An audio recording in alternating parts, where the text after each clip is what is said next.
Et c'est parti pour l'interview de ce 14-18 du samedi. Et l'artiste que j'ai avec nous dans les studios, eh bien, je l'ai découvert un beau jour de mai dans un bar qui s'appelle Le Bistrot, sur le Havre. À ce moment-là, elle jouait pour une bonne cause. À ce moment-là, puisque c'était dans le cadre d'une association caritative, j'ai découvert son univers musical à ce moment-là. Et j'ai été relativement touché par la simplicité, le naturel qu'a Émilie Yojenka dans sa façon de raconter ses histoires. Et c'est pour ça que j'avais envie de l'avoir avec nous dans les studios et parler un peu plus en détail avec Émilie Yojenka, que je salue au passage. Bonjour. Bonjour. Alors, comment s'est passée la fête de la musique au bar Le Merle-Moqueur ? Super, comme d'habitude, j'ai envie de dire, puisque c'est la 4e année que je joue au Merle-Moqueur. Et voilà, c'est un lieu que j'aime beaucoup les gens qui y sont. Et à chaque fois, j'ai une bonne écoute, ce qui n'est pas toujours évident quand on joue en plein air. Et à chaque fois, quand même, c'est satisfaisant pour moi, pour le public. C'est un bon moment. Oui, d'autant plus que il peut toujours y avoir des petits soucis de balance à ce moment-là qui pourraient nuire à un spectacle, mais non, franchement, il y avait une très bonne qualité sonore à ce moment-là. Alors, Émilie Yojenka, vous avez choisi ce nom de scène, Yojenka, mais pourquoi ce nom ? Alors, d'abord, il y a plein de raisons. D'abord, il y a le russe, puisque Yojenka, c'est russe. En gros, ça veut dire le petit hérisson. Yosh, c'est le hérisson en russe. Pourquoi le russe ? Parce que j'ai des origines russes du côté de ma maman, mon arrière-grand-père pour être plus précise. Et je suis très attachée à ses origines. Je voulais un nom en rapport avec mes origines. Et comme j'ai toujours bien aimé les hérissons depuis toute petite, eh bien voilà, j'ai trouvé que Yojenka, c'était très mignon. À tel point que ces petits hérissons vous accompagnent à chaque concert. Oui, j'aime bien en ramener, je vous rassure, en peluche. Aucun hérisson n'a été blessé pendant les concerts. Donc voilà, mais il m'accompagne toujours, c'est vrai. Ben oui, bien sûr. Et alors, depuis quand faites-vous de la musique ? Alors, de la musique depuis que j'ai 7 ans. Mais de la scène depuis plutôt une douzaine d'années. Voilà, mais de la musique depuis toute petite. Depuis toute la musique, vous êtes baigné dedans. Et est-ce que le fait d'être né dans une famille d'artistes, ça a un petit peu influencé ses choix ? Oui, certainement. Oui, certainement. Effectivement, la musique me vient déjà de mon grand-père. Mes parents chantent. Mes frères et sœurs font tous de la musique. Et mon frère, surtout, en fait son métier. Il est pianiste, accompagnateur. Et voilà. D'accord.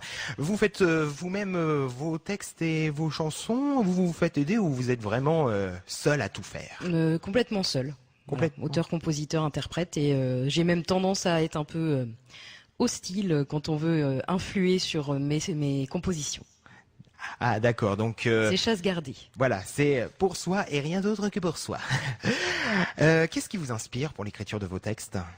C'est uniquement du ressenti. Donc ça peut être lié à des actualités, à quelque chose qui m'indigne d'un point de vue de ce qui se passe dans le monde, etc. Ça peut être lié à des rencontres, à mon entourage, à mes sentiments, un mal-être ou un bien-être excessif. C'est lié aux émotions toujours. Toujours aux émotions, donc à ce moment-là, c'est pouvoir chanter ce que l'on n'arrive pas à dire soi-même avec des mots simples. Ce fait de chanter, ça semble libérateur. Oui, tout à fait. Et parfois, ce qu'on n'arrive pas bien à gérer en termes d'émotions, justement, quand il y a une contrariété, quelque chose ou un choc ou quoi que ce soit qui fait que il y a une émotion qui passe pas. Ça, c'est toujours libérateur. La musique, c'est toujours libérateur. Et dans l'autre sens, quand il y a un trop-plein de bien-être, c'est toujours formidable, mais c'est encore mieux de pouvoir le faire passer dans une chanson. Voilà. Votre univers musical se résume-t-il à plus que ça ?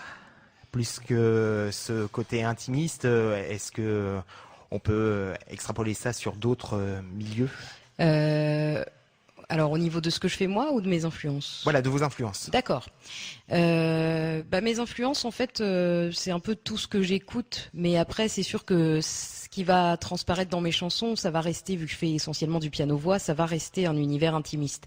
Mais par contre, j'aime des choses aussi variées que que Damien Saez dans niveau rock'n'roll, enfin rock, non pas rock'n'roll du coup, mais rock tout court, et de la chanson, par contre, de la chanson française vraiment, comme Jeanne Chéral, voilà, qui ressemble plus à ce que je peux produire sur scène, évidemment. Voilà. Des artistes que vous appréciez notamment. Ah oui, oui, évidemment, bien sûr.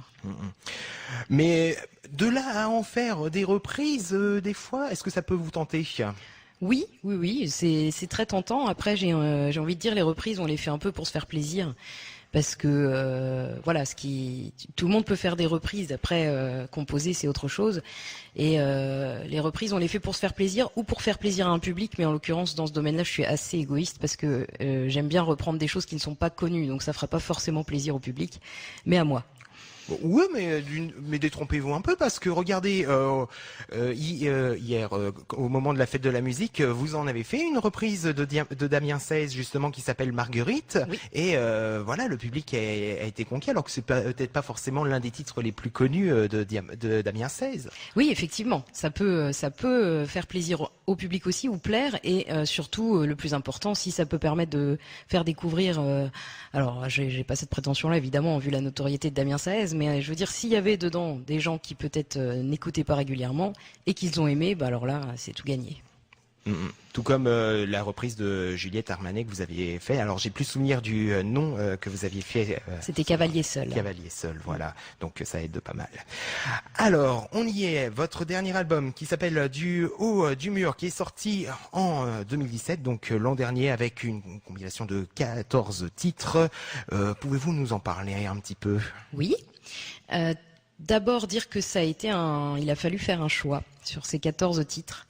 Parce qu'en fait, comme vous le savez, ça faisait quelques années que mon premier album était sorti et entre-temps, j'en avais écrit beaucoup plus que 14 des titres. Donc il a fallu sélectionner. Et disons que je pense que j'ai pris ce que j'avais le plus besoin et envie d'exprimer à ce moment-là. Donc il y a des chansons d'amour, il y a des chansons humoristiques, il y a des chansons engagées, il y a des chansons juste humaines, qui exprime des sentiments en dehors de l'amour. Voilà, je pense avoir fait un patchwork de ce que j'avais besoin de dire à ce moment-là. Cette sélection, c'est la raison pour laquelle vous avez attendu 7 ans pour proposer un nouvel album, parce qu'il faut préciser que le précédent album, qui s'appelle Moment volé, est sorti en 2010. Oui, alors c'est en fait non, c'est justement j'aurais adoré en faire un plus tôt. Maintenant, il y a du manque de temps, il y a aussi je dirais le manque d'opportunités, parce que ce qui a déclenché ce deuxième album, c'est la rencontre avec Alexis Dandievel, qui a réalisé, qui s'est occupé de toute la partie réalisation de l'album, enregistrement, prise de son, arrangement, mixage. Et je pense que jusque-là, j'avais pas trouvé la personne qui pourrait, à mon sens, mettre en valeur le mieux ma musique. Parce que vous aviez vu avec d'autres compositeurs arrangeurs et ça c'est pas forcément goupillé. Pas spécialement, mais j'aurais pu. Si j'ai été contactée même d'ailleurs par des gens par internet qui avaient un studio sur Paris, mais bon, moi je me méfie un peu d'internet d'une part et d'autre part je connaissais pas ces personnes-là et bon voilà, ça avait l'air d'être assez loin de mon univers aussi. C'est des gens qui proposaient déjà de modifier certains trucs dans mes chansons. Enfin, ah oui. Voilà, non, c'est Alexis. Je savais que ce serait fidèle. Je savais que ce serait fidèle à mon univers et en même temps que ce serait pro. Oui, voilà, il chercherait pas à imposer, voilà, ou à réarranger le titre d'une façon qui ne vous correspondrait pas. Voilà. Alors, quel titre êtes-vous la plus fière, ou si vous en avez plusieurs dans cet album-ci? Je pense que c'est Fantaisie sur Lola. Fantaisie sur Lola? Raconte un petit peu quoi? On va l'entendre un petit peu plus tard dans l'une de nos pauses musicales, mais... Alors, Fantaisie sur Lola, ça raconte une jalousie, bon, plutôt fictive, hein, mais que j'ai eu plaisir à inventer, entre une personne réelle et une personne fictive, justement, qui est née de l'imagination d'un être aimé, et donc et ben voilà, la personne réelle, à savoir moi, dit en être jalouse, comme si c'était un être qui existe vraiment. D'accord. Vous aimez bien créer des personnages pour... Alors attention, je dois absolument rétablir la vérité. C'est pas moi qui ai créé Lola, justement. C'est un homme. D'accord. Et un artiste à vrai d'ailleurs. Et moi, moi c'est ma muse, hein, donc cet homme-là, et donc j'ai voulu jouer avec son personnage. Me suis permis de jouer avec son personnage et parler de mon rapport à son personnage. Voilà. D'accord, ok. Bah, écoutez, puisque on en parle là, et pour que les auditeurs puissent se projeter, voilà, à chaud dans cet univers, je vous propose de faire une première petite pause avec ce titre, Fantaisie sur Lola. C'est parti. C'est parti.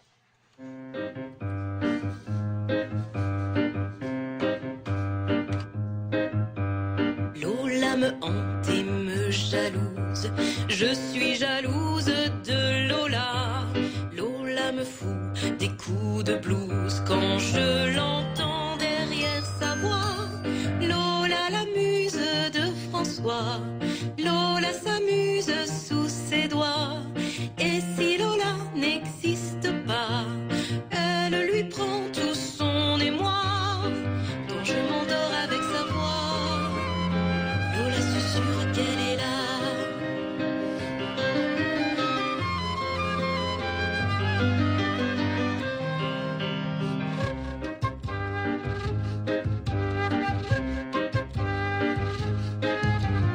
Regarde-la, ta Lolita, le cœur et les yeux secs et froids.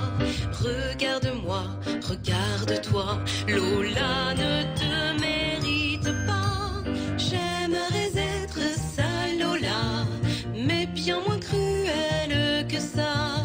Lola en rêve ses pensées, mais moi j'ai le mérite d'exister.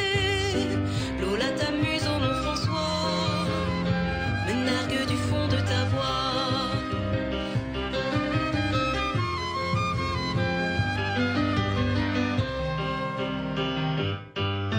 Lola le hante et l'ensorcelle, Lola l'énigme, Lola est belle. Lola ose tout sous son aile et sous sa plume m'émerveille. Lola me fascine au-delà de ses rimes, Lola qui l'anime aura son âme en prime. Mais moi la muse sous mes doigts porte un autre nom que Lola.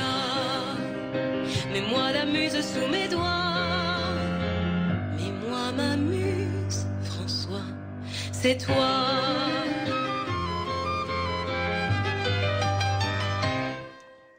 Et voilà pour le titre Fantaisie sur Lola que vous avez pu entendre sur Radio Vallée de la Lézarde et toujours avec nous Émilie Yojenka. J'essaie de pas écorcher le nom parce que Non, c'est très bien. J'ai eu largement pire. ah il y a eu pire. Non, les gens souvent savent pas comment le prononcer et c'est normal. C'est quand même pas, voilà, c'est pas un nom courant, donc c'est normal. Oui, ça peut se comprendre. Bon, bah tant mieux, je vais pas me faire un sorti. Non, non. Alors, on a parlé des titres de moments volés. Alors là, vous tournez en solo, mais on le sait peut-être pas, mais vous avez tourné avec, vous avez peut-être déjà tourné avec d'autres musiciens. Oui, par tout le à passé. fait. Oui. Oui, plusieurs fois, pas toujours les mêmes, ça a changé. Il y a eu, il y a eu des changements, il y a eu des rencontres, et puis chacun a sa vie, chacun fait son chemin, donc voilà, les routes se séparent à plusieurs moments. C'est toujours l'avantage de pouvoir être en solo, c'est que c'est simple, voilà, c'est simple, ça va plus vite pour tout ce qui est démarche, date, répétition, etc. Maintenant, c'est sûr que à plusieurs, c'est sympa aussi et ça amène autre chose. Ça vous manque pas? Ça dépend des fois. C'est pas que ça me manque pas vraiment parce que je crois que je suis une grande solitaire, indépendante. Mais c'est vrai que parfois je me dis, c'est surtout que c'est peut-être au public que ça peut manquer. Je me dis, ça pourrait être bien d'enrichir, quoi, de rajouter quelque chose. Ouais, ça peut être sympa. Alors après, la petite difficulté qu'il peut y avoir, c'est d'avoir la même vision et la même vision intimiste qui pourrait peut-être pas se prêter suffisamment, non, avec des artistes, je sais pas. Oui, déjà d'être sur la même longueur d'onde d'un point de vue musical et d'un point de vue humain aussi, parce que pour faire de la musique ensemble, surtout quand c'est de la musique aussi personnelle, il faut que ça fonctionne aussi humainement. Humainement, évidemment. Alors, on va parler un petit peu, voilà, de votre parcours. Vous êtes professeur d'éducation musicale au collège. Alors, moi, la question que j'aimerais savoir, c'est comment transmettez-vous votre envie de faire la musique aux élèves? J'ai pas vraiment de recette. Je dirais en montrant que moi j'ai envie, que moi ça me fait plaisir d'en faire de la musique. Voilà, c'est tout. Faut être soi-même, il faut se lâcher un peu. Voilà, faut chanter pour de bon et pas seulement pour apprendre. Et du coup, en face, on transmet de l'émotion et en face, ça répond. Mais en général, ils ont déjà envie. Hein, ils demandent que ça. Ah ouais, donc du coup, le regard qu'ils ont, c'est déjà, ils ont déjà une certaine sensibilité Oui, honnête par rapport à ça. pas du tout aux mêmes univers musicaux, mais en tout cas, oui, et la musique, c'est quelque chose qui leur parle de toute façon. Voilà, qui leur part, qui ne leur laisse pas indifférent. Voilà. D'accord. Mais que conseillerez-vous à une personne voilà, je fais l'exemple d'un élève. Émilie, j'adore ce que vous faites, c'est trop génial. J'aimerais être chanteur moi aussi. Comment je peux faire? Alors, si c'est quelqu'un de jeune, moi, je pense que la première chose que je lui dirais, je ferais extrêmement rabat-joie, mais c'est du coup, voilà, avec ma casquette de prof, j'ai pas le choix. Je lui dirais attention, il y a beaucoup d'appelés, peu d'élus. Faut prévoir une autre corde à son arc parce que on n'est pas sûr d'y arriver du premier coup. Et puis après je dirais faut foncer, faut avoir confiance en soi, faut pas avoir peur de se ramasser et puis il faut se relever après. Et faut écouter les critiques et les conseils, mais faut pas se laisser abattre par les critiques. Et surtout faut bosser beaucoup parce que faut se bouger parce que ça viendra pas tout seul. J'imagine, oui. Voilà. Et niveau département, on ne sait peut-être pas, mais vous êtes de l'Eure à la base. Oui, c'est vrai. C'est vrai. Et vous êtes arrivé sur Le Havre en 2009. Et là, alors là, on peut dire que c'est le grand amour, à tel point que vous vous êtes même considéré comme une Havraise d'adoption. Comment est arrivé ce coup de foudre pour cette ville? Parce que c'est fabuleux comme histoire. Oui, surtout que je suis passée par Rouen avant, j'ai vécu longtemps à Rouen, et je préfère le Havre, ce qui est quand même pas systématique. Mais vraiment, je préfère le Havre. Je sais pas, il y a plein de choses. J'avais des a priori positifs parce que je connaissais des gens qui avaient vécu ou qui étaient passés et qui avaient aimé. Moi, les fois où j'y étais allée, j'avais aimé aussi la mer, l'architecture bizarre, c'est vrai, mais ça me plaisait. Et puis, en fait, le coup de foudre, il s'est fait par les gens que j'y ai rencontrés et la facilité avec laquelle j'ai rencontré plein de monde. Parce que j'ai trouvé que les gens étaient très accueillants. Plus que sur Rouen? Oh oui, alors là, sans commune mesure. Oui. Je me suis pas sentie chez moi à Rouen. J'ai trouvé ma place au Havre. Je me suis trouvée, j'ai trouvé mon bien-être. Voilà, c'est ma ville. C'est la ville et vous y restez et vous êtes heureuse et ça se sent. Est-ce que cela peut servir de source d'inspiration dans l'un de vos titres ou dans l'avenir? Oui. Alors, c'est déjà arrivé. Pendant un temps, quand je tournais avec un ami guitariste, on avait un titre qu'on chantait en tout début de concert et où il y avait une référence. Il y avait une référence au Havre, en tout cas, au fait que les gens du Havre étaient accueillants, qu'on était bien ici, et voilà. Mais ça fait plusieurs fois que j'y pense à écrire une chanson sur le Havre. Après, j'en ai entendu plein des artistes locaux qui en ont fait des chansons sur le Havre et qui l'ont très bien fait. Donc, faudra ni redire la même chose, ni faire quelque chose qui soit du réchauffé en moins bien. Voilà, donc c'est pas évident. Oui, avec tous les artistes indépendants, j'imagine, à vrai, raconter quelque chose de différent qui vous ressemble, ça doit pas forcément être évident. Il faut chercher. Voilà, ça viendra. Ça viendra et on sera là pour écouter. Quel est votre point de vue sur la scène musicale havraise? Elle est très riche. Il y a beaucoup de genres différents. Il y a pas que de la chanson. Moi, j'aime beaucoup. Je trouve aussi que c'est une ville où il se passe plein de choses artistiquement. Artistiquement, le côté éclectique peut-être? Oui, tout à fait. D'accord. Donc, j'imagine qu'il doit y avoir une bonne entente. Oui, globalement, ça se passe toujours très bien sur un festival ou quand on est dans un lieu où il y a plusieurs artistes. Oui, ça se passe toujours très bien. Ouais. D'accord. Au point où il peut y avoir une entraide des fois? Moi, je fais partie du collectif VXL Records, où il y a effectivement plusieurs artistes et groupes à vrai. Qui sont inscrits et donc on se réunit de temps en temps, on se donne pas mal de conseils, on peut se prêter du matériel, c'est vraiment plutôt sympa. D'accord, ça aide en effet. Est-ce que vous avez une préférence pour les lieux intimistes avec des petites salles de spectacle? Parce que là, à vous entendre, voilà, le côté intimiste, on l'a tous compris. Donc, c'est pour ça qu'on imagine que des salles de spectacle un petit peu plus petites, genre le Bastringue qui comprend une petite centaine de places, ou encore le Poulailler qui en comprend moitié moins, ou des bars intimistes comme le bistrot que j'en ai parlé au début d'interview, on peut imaginer que ça doit vous faire du bien, ça doit vous mettre à l'aise. Alors oui, j'aime bien ce genre de salle, j'aime bien ce genre de scène. On se sent un peu comme à la maison et en général, on est sûr d'avoir une bonne écoute. Après, j'ai joué aussi au Tetris. Et j'ai joué aussi dans des festivals, dans des salles beaucoup plus grandes. Et c'est une autre ambiance, mais j'adore. Et au contraire, j'aimerais bien justement me frotter un peu plus à ces salles-là. Un petit peu plus? Oui. Je comprends. Alors, il y a de nombreuses salles petites et intimistes, mais il y en a une où je vous ai vu dans plusieurs interviews en dire beaucoup de bien, c'est la salle du Poulailler sur le Havre. Est-ce que vous avez un attachement particulier à cette salle? Oui, tout à fait. Le Poulailler a fait partie de mon coup de foudre havrais, justement. Pour l'ambiance qui se dégage du lieu, pour la mentalité. Vraiment, c'est des gens, on y croise des gens qui sont engagés humainement et aussi politiquement, mais en tout cas c'est vraiment un engagement humaniste avant tout. C'est une ambiance familiale. Et voilà, artistiquement c'est très riche parce qu'il y a toutes sortes, c'est surtout du théâtre, mais il y a aussi un peu de musique et même au niveau théâtre c'est très éclectique, c'est pas tout le temps pareil. Et en fait, c'est que des bénévoles, personne n'est payé là-bas et c'est vrai. Voilà, c'est assez plaisant comme mentalité. Vous avez déjà fait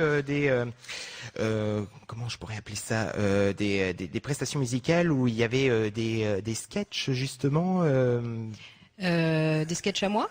Non, pas des sketchs pour vous, mais pour le compte d'une compagnie de théâtre, par exemple, puisque le Poulailler est une salle de théâtre aussi. Oui.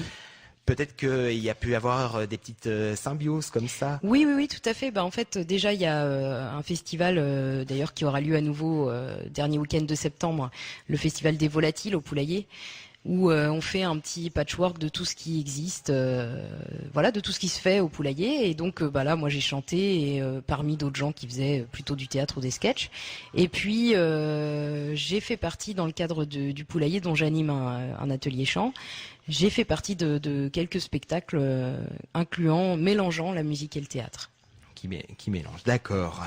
Eh bien écoutez, ça va me donner l'occasion de refaire une petite pause. Alors on a mis en avant le dernier album, mais il y a eu un album en 2010, le titre c'est Moments volés, et on a un titre à vous faire passer, chers amis, qui s'appelle Chanson amorale. Y a-t-il une petite histoire pour ce titre, j'imagine?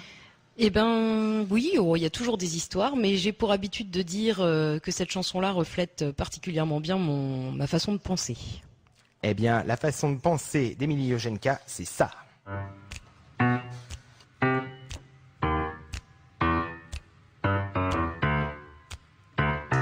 me chantent mes muses, dans ma tête confuse, une rose, une Pauline, une muse masculine. J'écoute pour oublier tout ce que j'ai à noyer.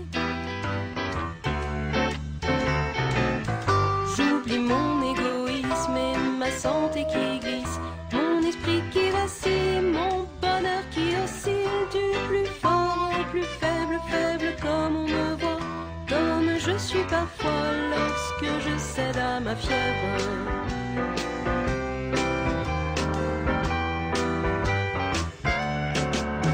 Lorsque mes muses fredonnent des notes et des phrases à la conne, que je me sens parfois entre sur moi et sur quoi, je pense aux obligations auxquelles je ne m'oblige pas.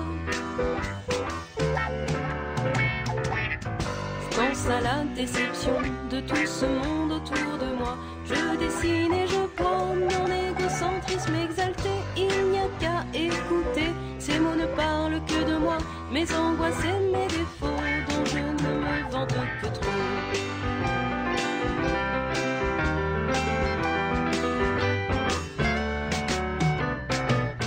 Je ne suis pas quelqu'un de bien, je ne suis que quelqu'un qui se plaint. Je ne suis pas une fille sérieuse, je suis volontairement rêveuse. Je manque de bonnes manières, mais je suis trop moyenne pour avoir souffert. Le tueur des péchés capitaux pourrait me faire 7 fois la peau. Malgré tout, je ne change pas. Cette chanson n'est qu'un constat. Au diable, morale et mérite, je suis heureuse. 7 jours sur 8, au diable, morale et mérite, je suis heureuse. 7 jours sur 8. RVL 103.1. Et voilà pour ce titre d'Émilie Eugenka, donc voilà une chanson amorale et toujours avec nous donc Émilie Eugenka et voilà pendant que ce titre parlait j'avais remarqué quelque chose pendant pour rebondir un peu sur la partie théâtrale on va dire Émilie Eugenka aime bien de temps en temps donner une petite pointe d'humour, hein, elle manie un petit peu des fois des textes à teneur mélancolique, d'autres plus humoristiques et des fois, comme c'était le cas pendant la fête de la musique au Merle Moqueur, des fois pour capter un peu le public, t'aimes bien un peu faire, comment dirais-je, un petit peu quelques petits sketchs ironiques, un petit peu caricatural, hein. Oui, tout à fait. Alors, faut savoir que je suis extrêmement mauvaise comédienne, mais sur scène, je suis pas trop mauvaise improvisatrice. Et donc déjà entre mes chansons en général, je fais un peu le clown. Mais c'est vrai que ça m'arrive de rajouter des petits sketchs. Voilà, pas souvent, mais faut que je le sente, faut que je sente le public. Et c'est vrai que je suis un peu moqueuse et j'observe beaucoup et j'entends beaucoup de choses dans la musique actuelle et dans la musique qui passe sur les grandes ondes. Et voilà, il y a beaucoup de formatage et voilà, moi ça m'énerve, ça titille un peu trop mon oreille et je me dis mais est-ce que tout le monde le voit, est-ce que tout le monde l'entend ça? Et du coup j'aime bien en parler. Émilie Eugenka formatée, ça n'arrivera jamais, hein. Ça va être difficile, je pense. Pas de ça chez nous.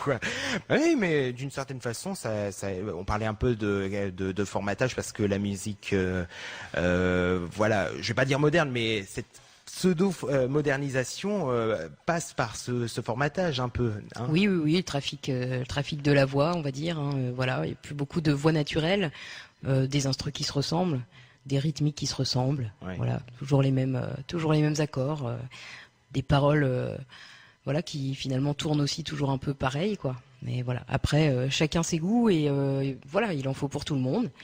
Et c'est une musique qui trouve un public et qui trouve des auditeurs, donc il faut la respecter aussi.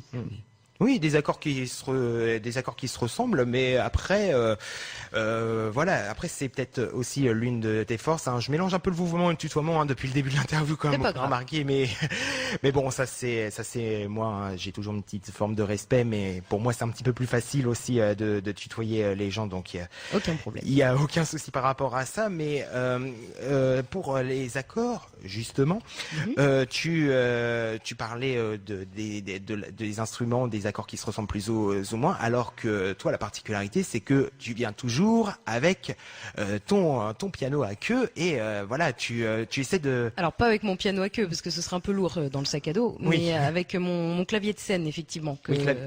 Alors, mon piano à queue, si j'en avais un, ce serait formidable, mais c'est surtout, si je peux jouer dans des lieux, et ça m'arrive de temps en temps, où il y a un piano, un vrai piano, alors là, c'est le bonheur absolu. Maintenant, quand il y en a pas, effectivement, il faut bien ramener son instrument. Et c'est, voilà, c'est le gros inconvénient d'être pianiste, c'est que c'est lourd à transporter et c'est pas pratique. Mais bon, on est bien content quand même d'en avoir un. Et je viens avec mon instrument, c'est vrai. Oui, voilà, et voilà, tu arrives à surprendre les gens avec des accords qui voilà ne se ressemblent peut-être pas forcément, tout en gardant un peu cet univers intimiste, tout en racontant des histoires. C'est vrai que je peux pas m'empêcher d'essayer de chercher parce que j'ai toujours peur justement de faire quelque chose de facile. Et d'un autre côté, c'est aussi un défaut puisque voilà, ça m'a déjà été reproché des fois que je faisais de la musique trop complexe. Donc moi c'est ma musique et je la changerai pas. De toute façon, je peux pas faire autrement puisque voilà, c'est celle qui sort de ma tête et de mes doigts quand je m'y mets. Mais c'est vrai que ça peut être aussi un atout de faire des choses plus simples. Ouais, mais pourquoi complexe forcément? Ben, je sais pas, les gens aiment bien, on dit toujours le public aime reconnaître. Et c'est vrai, les gens aiment bien, et c'est aussi pour ça qu'il y a certains tubes un peu formatés qui fonctionnent, parce que l'oreille aime reconnaître. Donc quand ça change trop souvent, ou quand c'est un peu trop riche, ça peut perturber. C'est peut-être le souci de raconter des histoires aussi, donc... Ah oui, oui, ben en plus il faut que ce soit à la fois une musique intéressante, et à la fois il faut quand même qu'elle puisse s'effacer au profit du texte. Donc voilà. D'accord. Bon, là, on parlait histoire, on parlait musique, mais là, on va un petit peu parler monnaie. Avec le titre du haut du mur, qui a pu voir le jour grâce au financement participatif à peu près 2000 euros, si je dis Oui, pas de un petit peu bêtises. plus de 2000. Moi, j'avais fixé la cagnotte à 2000. Je savais que j'avais besoin de 2000 au moins, et c'est monté un petit peu au-delà. Hein. Donc, j'ai eu beaucoup de chance que ça fonctionne comme ça, et j'ai eu beaucoup de chance, et surtout, j'ai eu des gens très très généreux en face, quoi. C'est surtout ça, puisque ça fonctionne par le don. Qui fonctionne par le don, mais aussi le bouche à oreille. Le bouche à oreille, bien sûr, et puis des contreparties, puisque voilà, quand on donne pour un artiste sur une plateforme de crowdfunding, on a un panier. Donc voilà, l'album en avant-première, on peut avoir une affiche, on peut avoir Après, c'est l'artiste qui choisit ce qu'il donnera comme contrepartie. Voilà. Et si vous faites un superbe don, on pourrait même avoir Émilie Eugène chez soi. Qui Voilà. sait Oui, effectivement, le plus gros don, c'était ça, c'était un concert privé. Voilà. Et alors donc on précise, crowdfunding et financement participatif, c'est le même terme, hein, Oui. pour bien éclairer les auditeurs qui ne le savent pas. Alors là, vous avez fixé le budget à 2000 euros, mais est-ce que c'est le budget nécessaire pour la réalisation d'un album comme le vôtre? Ça dépend complètement. Ça dépend complètement du studio d'enregistrement, des personnes avec qui vous travaillez, de si vous connaissez les gens un petit peu avant, de si vous avez besoin de matériel. Ça dépend aussi du temps que ça va prendre, parce que un studio d'enregistrement, ça va pas être le même prix si on en a besoin une semaine ou si on en a besoin 3 mois. Donc voilà. Enfin, ça dépend de plein de choses. Mais en tout cas, moi, c'est ce que ça m'a coûté un petit peu plus. Et voilà. D'accord. Studio pro, semi-pro? Semi-pro. D'accord. Quelles sont les étapes et les démarches à suivre donc pour bénéficier de ce financement en dehors de ce bouche à oreille Alors, déjà, il faut choisir sa plateforme, parce qu'aujourd'hui, il y en a plein. Il y a plein de plateformes de financement participatif qui existent. Moi, j'ai choisi Microculture. Microculture, c'est ça. Voilà, qui est moins connue que Ulule ou KissKiss, mais qui est une plateforme qui a déjà produit plusieurs groupes havrais. Moi, je l'ai connu par le groupe Adieu Papillon, qui a été produit, qui a eu son financement participatif, via cette plateforme-là, Microculture. Et donc, j'ai pu être en contact, grâce aux gens que je connaissais du groupe Adieu Papillon, j'ai pu être en contact avec les gens de Microculture. Je leur ai envoyé mes chansons, je leur ai envoyé 2 chansons. Je leur ai dit, qu'est-ce que vous en pensez? Ils ont dit, ça nous intéresse, on va t'aider. Et donc, le gros avantage avec Microculture, c'est que il y a des gens qui communiquent et qui donnent des conseils. Alors après, donc j'ai pu poser des questions par mail, recevoir des réponses dans les jours qu'on suivit. Et après, il y a sur leur site, c'est très bien fait, et ça, je pense que c'est sur tous les sites de plateforme. Oui. Il y a tout un listing de ce qu'il faut faire, avec différentes pages où on dit d'abord remplir la page artiste, donc il faut se présenter, se décrire, mettre une image, etc. Et puis ensuite, présenter le projet. Voilà, mon projet c'est ça, c'est tel album, ou alors si on est un écrivain, mon projet c'est tel recueil, etc.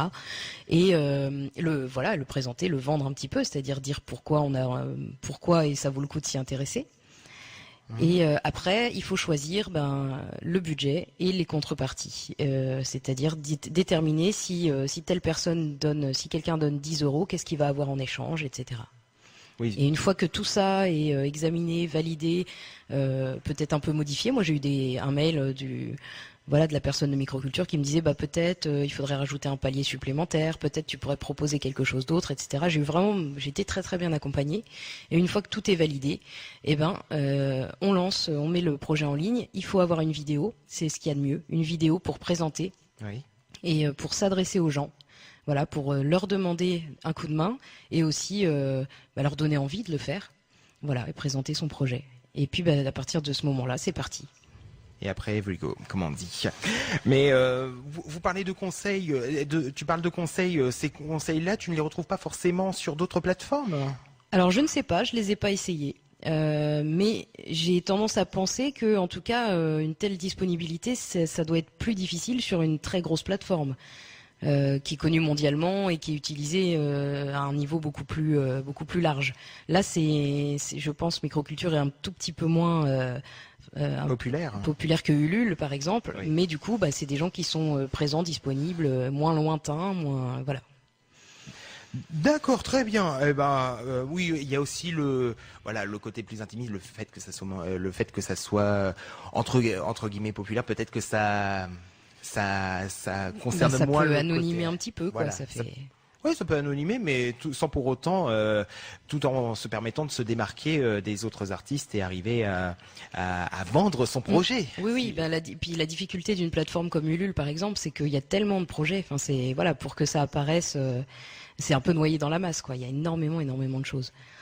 Mais tant mieux. Enfin, tant mieux justement qu'il y ait tant de gens qui aient des projets. Oui, en effet. Alors, le prochain titre pour la prochaine pause, ça s'intitule Le Mur. Le Mur, ça a une valeur significative parce que, l'album en question qui est sorti, c'est du haut du mur. Comment on peut l'expliquer? Le fait de grimper le mur, ça a une signification particulière? Oui, il y a plein de significations. En fait, l'album s'appelle Du haut du mur parce que je l'ai écrit, je l'ai sorti, réalisé à une période de ma vie où moi je me sentais plutôt en période d'ascension, ou en tout cas bien même plutôt sur le haut de la vague, on va dire. Et j'avais cette chance-là et je voulais. Voilà, j'en étais consciente d'avoir cette chance-là. Mais le mur, à la base, c'est l'indifférence. Le mur, c'est... de toute façon, je le dis dès le début de la chanson, hein, c'est le mur d'indifférence qu'on nous oppose quand on essaye d'ouvrir les yeux sur des choses graves. Voilà, donc le mur, c'est une chanson un petit peu plus engagée. Plus engagée. Vous aimez bien les chansons? Tu aimes bien les chansons engagées un peu? Oui, j'adore. Je suis pas forcément la meilleure pour en écrire parce que j'ai tellement peur que ça fasse surfait ou pas sincère ou genre il faut. Alors c'est bien de faire des chansons engagées, donc on va le faire. J'ai tellement peur que ça fasse que ça tombe à l'eau que souvent j'ose pas trop. Je m'indigne avec les chansons des autres. Et de temps en temps, il y en a une à moi qui sort et qui s'en sort pas trop mal. D'accord. Voilà. Oui, ça dépend des circonstances et faut que je sois interpellée par l'actualité, par un fait précis, par des choses dans le monde qui m'entoure. Voilà. Un petit peu à chaud aussi. À chaud, toujours. Toujours à chaud. Le mur en question de Yojenka, le voici sur Radio Vallée de la Lézarde.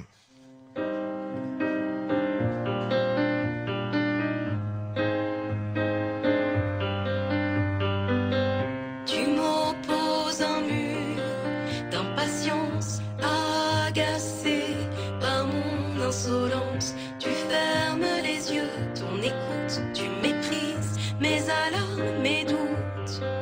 Mais dis-moi, quel âge elles auront quand le monde qui consomme sera devenu moins con? Dis-moi, quel âge elles auront, tes filles, quand les téléphones ne nourriront plus personne, quand la terre ne sera plus leur mère nourricière, quand s'éteindront les vies qui nous ont toujours nourris.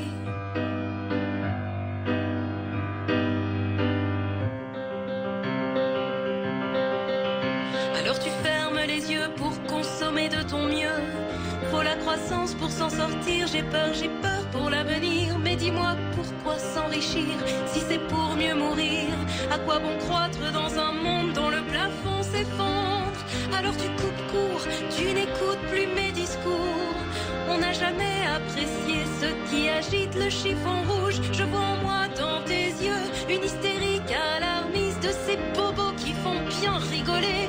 Les politiques ne croient pas que je veuille m'affoler sans combattre. L'espoir est notre meilleure arme, jamais je n'irai la battre. Mais comment s'en sortir en misant sur l'ignorance? L'avenir n'est pas dans le fascisme, le savoir est notre puissance. Moi je ne veux plus pousser des cris contre les murs. J'ai jamais voulu crier à l'absence de futur. Moi je veux seulement croire au combat pour la terre. Mais j'ai besoin de toi, de tes yeux bien ouverts. Moi je veux seulement croire au combat pour besoin de toi, de tes yeux bien ouverts. La la la la, la la la, la la la, la la la, la la la.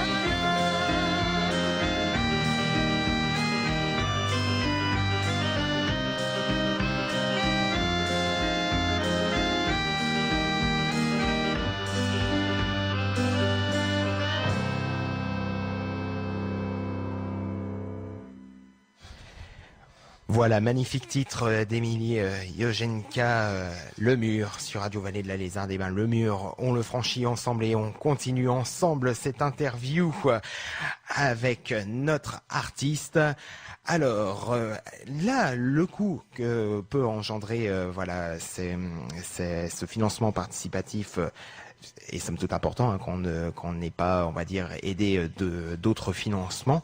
Mais malgré le coût que cela peut engendrer, comment vous projetez-vous dans l'avenir musical ?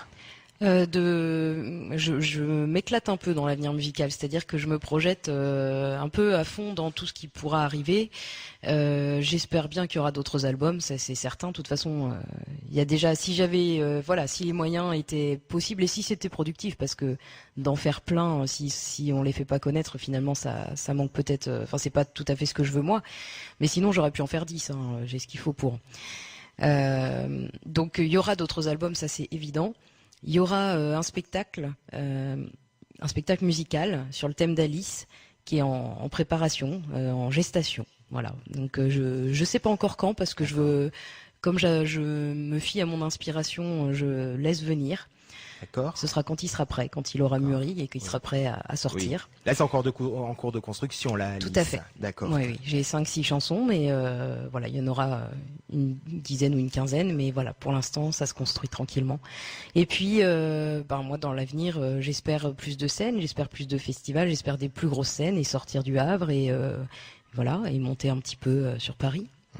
Tu privilégies plus de scènes plutôt que de te remettre tout de suite à refaire un EP dans les années En fait, immédiatement, quoi. Mon but c'est de me faire connaître. Voilà. Donc voilà, j'aimerais avant de refaire un album ou un EP, je voudrais déjà que celui-là soit connu au-delà des frontières havraises, même si j'adore le Havre. Bah oui, effectivement, ça se comprend tout à fait. Donc voilà, tu prendras le temps nécessaire pour faire cet album si besoin est. Tout à fait. Est-ce que pour toi c'est une volonté de rester indépendante ou bien voilà rejoindre une maison de disques, ça peut te sembler envisageable dans un avenir plus ou moins lointain? Ça peut me sembler envisageable, étant donné que mon but est de me faire connaître à un moment donné. Au contraire, ce serait sûrement une opportunité, une chance d'être repéré et accepté dans un label ou une maison de disques. Maintenant, ma condition sera quand même effectivement de rester indépendante sur ce qui est composition, production de la musique pure, c'est-à-dire voilà, qu'on me demande pas de modifier l'essence de ce que je compose ou de ce que j'écris. Bah oui, voilà, c'est ça qui me, je vais dire perturbe un peu parce que le souci des maisons de disques, c'est le risque de devenir un pur produit marketing et donc du coup, voilà, de plus avoir les cartes en main. T'as pas peur justement de ne plus avoir ce contrôle-là ou tu penses que ça peut être envisageable? Moi, je suis persuadée que c'est envisageable. Je pense que il y a des artistes quand même qui ont une identité très très particulière. Je pense tout à l'heure on en parlait à Juliette Armanet, qui a quand même une voix particulière, qui a une écriture. Je suis désolée, mais la manière dont elle écrit, c'est pas possible que ce soit une maison de disques qui ait écrit ça. Ça vient d'une personne qui a une sensibilité très particulière et à mon avis c'est elle. La sensibilité a des limites par rapport à une maison de disques. On peut aller. Disons que c'est pas formaté, c'est très intelligent, voilà, elle a pu avoir des conseils, je dis pas, mais je pense que voilà, quand on voit certains artistes qui ont une personnalité, un univers musical ou au niveau des textes qui est très particulier, très travaillé, qui lui est propre et qui est atypique. On se dit c'est possible. Non, de toute façon, moi je me laisserai pas. Bon, tant pis, c'est un risque, quitte à claquer des portes. Et j'aurais peut-être tort, mais je me laisserai pas formater. D'accord, mais voilà, chaque chose en son temps, se faire connaître d'abord et puis après envisager cela à l'avenir. Eh bien, on va se refaire une nouvelle pause ensemble. Pascaline, mais qu'est-ce donc Pascaline? Pascaline, c'est quelqu'un que j'ai connu, et plus exactement, j'ai connu un homme pour qui Pascaline avait eu qui avait eu une histoire très très forte avec Ouais. Pascaline. Et donc c'est à lui que j'ai pensé en écrivant cette chanson. D'accord. Et donc là, il y a la frontière du réel qui se casse un peu. Là, on n'est plus dans l'imaginaire là. Ah non, non, on est dans le réel, tout à fait. D'accord. Eh bien, Pascaline, c'est ceci.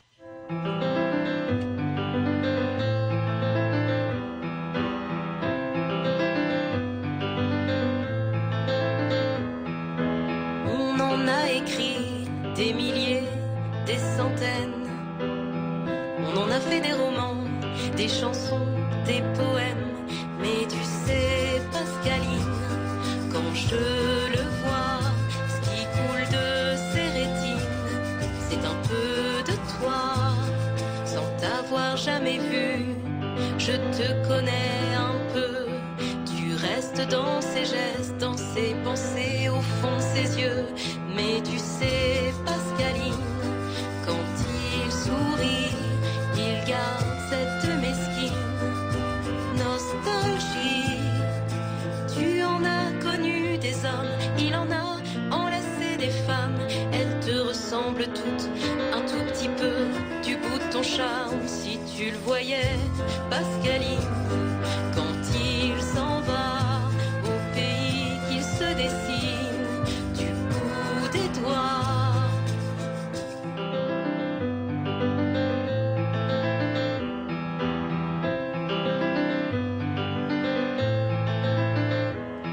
Quand il parle de toi, tu sais, il n'est plus vraiment là. Il se saoule du passé, de ses regrets, du son de ta voix. Si tu savais, Pascaline, comme il s'en veut, en cachant sa déprime, derrière un masque heureux. Et mon ami se relève et poursuit son bout de chemin.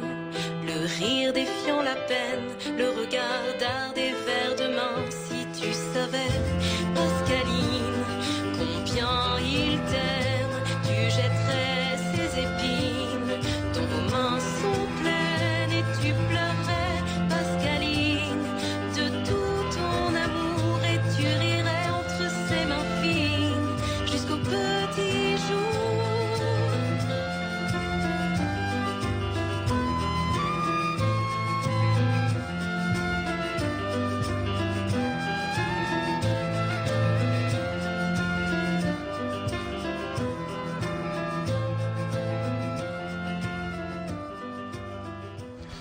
Ainsi est l'histoire de Pascaline, donc grâce à Émilie Yojenka. On a encore 12 petites minutes à passer ensemble. Voilà, j'espère que de ton côté, ça te fait plaisir Tout à d'être avec toi. Voilà, on essaye de ratisser le plus large possible sur ton parcours et voilà, j'espère n'avoir rien oublié. On a encore deux petites questions.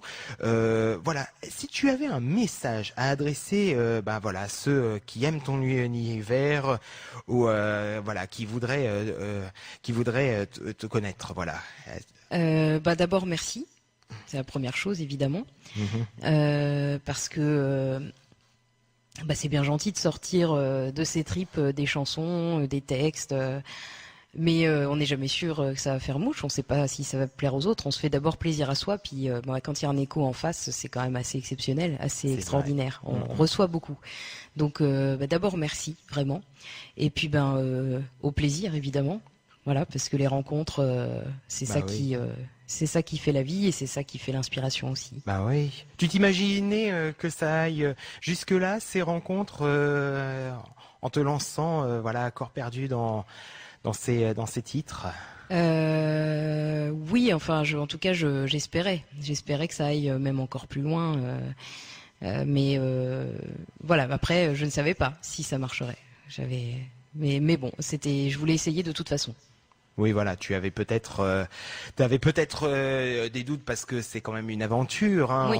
Et puis, en fait, je crois que je me posais pas la question, pour être honnête. Je crois que c'était juste, il fallait que je le fasse. C'était, voilà, il n'y avait pas d'autre choix possible. J'avais besoin d'exprimer des choses, j'avais besoin de monter sur scène, j'avais besoin de chanter et d'écrire, et donc il fallait y aller, quoi. Et après, on verrait bien. Ouais. Comment ça, pas d'autre choix possible? Pour être en accord avec moi-même dans ma vie, pour être en accord, avoir la vie que je voulais. Voilà, c'est ça. Oui, voilà, tout simplement, ne pas être quelqu'un d'autre, Oui. être Voilà, vraiment c'est ça. garder sa propre identité Oui, ça fait partie de moi. et la faire connaître. Donc donc on avait un peu parlé de ton avenir, mais là des rendez-vous proches depuis la fête de la musique. Qu'est-ce qui va se passer de ton côté? Alors, l'été va passer déjà, parce qu'en général l'été il se passe pas grand-chose, sauf quand on a des festivals. Il se trouve que cet été je n'en ai pas. En revanche, ça va être l'occasion pour moi de préparer activement la suite, parce que j'ai vraiment l'intention de chercher à me faire connaître au maximum et le plus loin possible. Mhm. Donc, sinon déjà en septembre j'ai plein de choses prévues.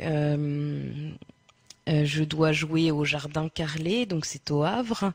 D'accord. Je joue avec la troupe du Poulailler, toujours pour le Festival des Volatiles.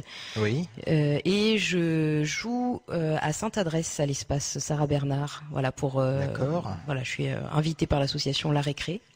D'accord. Et donc évidemment, quand on est une artiste prévoyante, mais j'aurais dû choisir le titre On fait ce qu'on peut, où j'explique ma grande maladresse, on prend son agenda. Et comme je ne l'ai pas, je pense que c'est le 22 septembre que je joue à la récré. Voilà. De toute façon, les gens qui te suivent et qui t'apprécient ou qui t'ont apprécié depuis avec cette interview, il y a des moyens oui, pour tout te à fait, suivre oui. toute façon. Oui, il y a toutes mes dates sur mon Facebook. Et donc après, et puis sur le site de la récré, bien sûr. Après, je vais avoir une date au Poulailler également, qui va être plutôt au mois de décembre. Entre-temps, une autre date au Poulailler, mais cette fois-ci, ce sera pour un spectacle qui s'intitule Modèle, avec la compagnie Azerty. Et c'est un spectacle où on est en duo, chant et théâtre, pour parler de la femme. Voilà. De la femme en général, Oui, des femmes. En fait, ça s'appelle Modèle en deux mots et une apostrophe, modèle. Voilà. Et donc avec une amie comédienne, on a monté ce spectacle avec des chansons et des textes de femmes qui se sont battues pour leur indépendance, leurs droits et pour être elles-mêmes. D'accord, très bien. Bah oui, un autre moyen de dénoncer sans pour autant chercher à dénoncer violemment comme certains pourraient peut-être le faire tout en naturel. Et voilà, moi en tout cas c'est ça que j'aime bien chez toi. Eh bien, en tout cas, merci beaucoup à toi, Émilie. Mais merci à toi. Ça a été un grand plaisir. Voilà, j'espère que les auditeurs, ont su t'apprécier à travers les 4 premiers titres. Et là, il y en aura un dernier avant de confier les rênes de la radio à DJ Laurent pour RVL Dance, puisque la 14-18 s'achevait juste après ton titre. Donc, du haut du mur, 14 titres donc que l'on peut, retrouver de VXL Records et réalisé, arrangé par Alexis Dendieval et on l'a pas dit mais masterisé aussi par Yves Bouvard. Oui, tout à fait, qui est un grand ami d'Alexis Dendieval et qui a réalisé un très très beau travail justement pour finaliser ce travail d'enregistrement, de prise de son. Voilà. D'accord, voilà, avec un visuel de Ronan Le Ronan, Vif. bien sûr, oui, qui a fait quelque chose d'assez admirable, c'est-à-dire que il m'a dit tu vois comment le visuel pour ton album, je lui ai dit j'en sais rien et il m'a dit d'accord, écoute ramène-moi des photos, des images, on va voir ce qu'on peut faire. J'avais une image avec les lettres de mon prénom là que j'avais depuis longtemps et il m'a dit mais ça c'est super, on va faire quelque chose. Et après il a pris des photos, il m'a proposé des choses et il a créé un univers qui me correspond complètement. Oui. Alors que vraiment on partait de rien. Donc voilà, ça c'est quand même assez formidable. Ouais, puis même le choix des couleurs, voilà le côté un peu, on va dire un peu sableux avec les petites lettres autour du CD, voilà citrouille, bulle, voilà des petits mots qui rappellent voilà le côté chanson à texte et puis voilà des couleurs voilà qui sont loin d'être flashy, qui sont vraiment sobres, un peu comme un peu ton univers musical que tu fais transparaître dans tes différents titres. Donc, voilà, j'espère que pour ceux et celles qui ont écouté cette émission, que ça plaira, à d'autres. Et puis, on n'oublie pas le précédent album, Moment volé, Tout à en fait. 2010. Voilà, Oui, on n'en c'est a vrai. pas, beaucoup parlé. Ça me fait penser que j'ai une petite question à ce propos. Il y a une grosse différence entre ces deux albums? Oui, il y a une grosse différence au niveau vocal où je suis redescendue un tout petit peu parce que j'avais tendance quand j'étais plus jeune à écrire des chansons trop aiguës pour moi. Alors c'est pas que j'y arrivais pas, c'est que finalement je préfère ma voix dans le grave. Donc j'ai changé un petit peu de façon de composer. Et puis il y a une différence au niveau du son où j'ai vraiment souhaité que ça colle plus à mon univers et donc la voix est plus mise en avant et les arrangements correspondent beaucoup mieux à l'univers chanson à texte qui m'est cher. Et je savais, Alexis pour ça a été absolument extraordinaire, quoi. Il a fait un travail d'une précision incroyable, toujours en me demandant mon avis et en même temps en me proposant des choses auxquelles j'aurais même pas pensé. Donc voilà, ça a été super, une très belle aventure. Une superbe aventure qui va continuer, j'en suis sûr. Et puis même niveau voix, voilà le fait d'être moins dans l'aigu, du coup, t'as moins le sentiment de forcer ta voix et du coup, ça te rend plus sincère parce que tu te prends pas la tête au niveau de ta voix, ça passe naturel et puis voilà quoi. Donc voilà, donc tous, voilà vos agendas sur les réseaux sociaux et surtout avec le @Emily Yojenka que j'invite tout le monde, chers amis, à voir. Et puis voilà pour ceux et celles qui souhaiteraient découvrir d'autres titres d'Emily Yojenka, là on va en passer un dernier ensemble, mais voilà ça fait plus d'une vingtaine de titres du coup à ton actif et voilà je le souhaite et c'est ce que je compte faire de toute façon, c'est de mettre en avant tes titres sur la radio et voilà j'espère que ça touchera un maximum de gens parce que voilà tu as un univers vraiment intéressant, tu as un naturel qui me plaît beaucoup et voilà j'espère que ça touchera beaucoup de monde. Merci beaucoup. Voilà. Bon, le titre qu'on a sélectionné pour le dernier, bon, voilà, c'est un peu brutal. Largue-moi, on va se larguer ensemble, du coup. Exactement, voilà, c'est le mot de la fin. Voilà, on pouvait pas terminer mieux que ça, Largue-moi. Donc, il y a pas de grosse histoire derrière. Oh si. Oh Bien si. sûr. Mais je l'ai écrite quelques jours avant de me faire larguer et je savais que ça arriverait. Et donc j'ai décidé que ça allait être plus drôle d'en faire une chanson rigolote. Et voilà. Mais c'est passé beaucoup mieux, bizarrement. Eh ben voilà. Et du coup, c'est passé comme une lettre à la poste. Exactement. Eh ben, grand merci à toi. Voilà, et c'est avec ça que le 14-18 du samedi s'achève. Et vous aurez le plaisir de retrouver DJ Laurent pour RVL Dance juste ensuite. Bonne continuation à toi, Émilie. Merci, bonne soirée. Et bonne soirée à tous. Au revoir.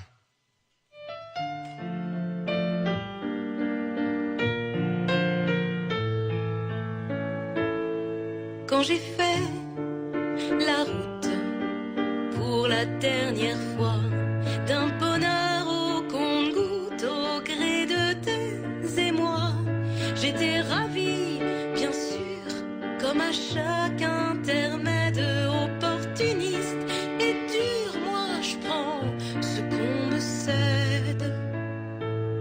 Mais soudain, quand tu m'as ouvert ta porte du haut de ton lunatisme capricieux, avec cette jolie folie douce qui t'escorte, je me suis dit, oh bah merde, il a pris un coup de vieux.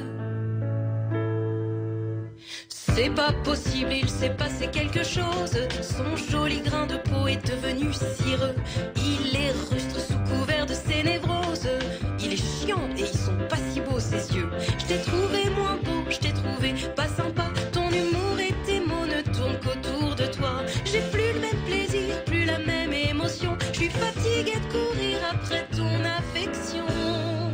Je me suis dit, stupéfaite et dépourvue, je me suis dit fait et quand même un peu cocu. Je me suis dit, oh putain, ça y est, je ne l'aime plus. Oh mon bel exotique, te v'là devenu basique. Toi l'étrange insondable, en fait t'es ingérable. Homme murci flatteur ou pauvre vieux dragueur, établi, accompli, pantouflard, quel ennui. Abandonné à toi dans tes bras, sous tes draps. Homme expérimenté, bon ça j'avoue, j'ai simulé. Libéré